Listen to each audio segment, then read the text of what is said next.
மருத்துவமனையில் ஜெயலலிதா சசிகலா இடையே நடந்த உரையாடல் தொடர்பான வீடியோ வெளியானால் தற்கொலை செய்து கொள்வேன் என சிறைக்கு செல்லும் முன் சசிகலா கூறியதாக தகவல் வெளியாகியுள்ளது.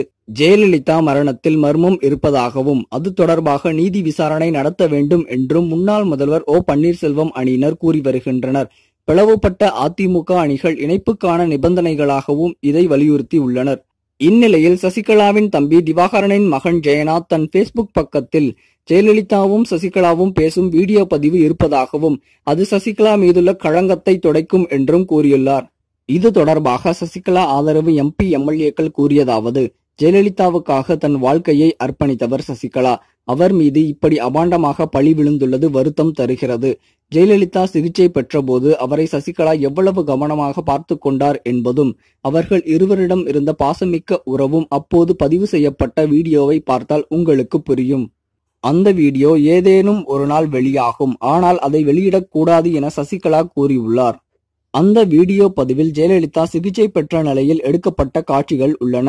அது வெளியில் தெரிந்தால் ஜெயலலிதாவுக்கென உள்ள அந்த கம்பீரமான இமேஜ் தவிடுபடியாகும். மேலும் ஒரு பெண்ணை அந்த உடையில் வெளியுலகம் பார்க்கக்கூடாது என்பதற்காக அதை வெளியிடக்கூடாது என சசிகலா கூறியுள்ளார். சிறைக்கு செல்வதற்கு முன் கூட அது வெளியானால் தற்கொலை செய்து கொள்வேன் என திட்டவட்டமாக கூறினார் சசிகலா. இவ்வாறு அவர்கள் தெரிவித்தனர்.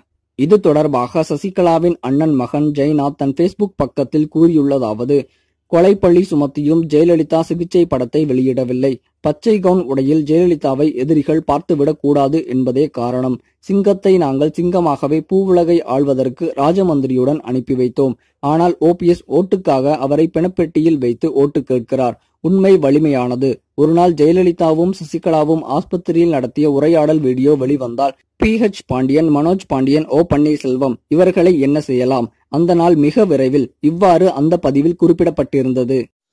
இது போன்ற செய்திகளை உடனுக்குடன் அறிய டாப் நியூஸ் சேனலை சப்ஸ்கிரைப் செய்யுங்கள். நன்றி, வணக்கம்.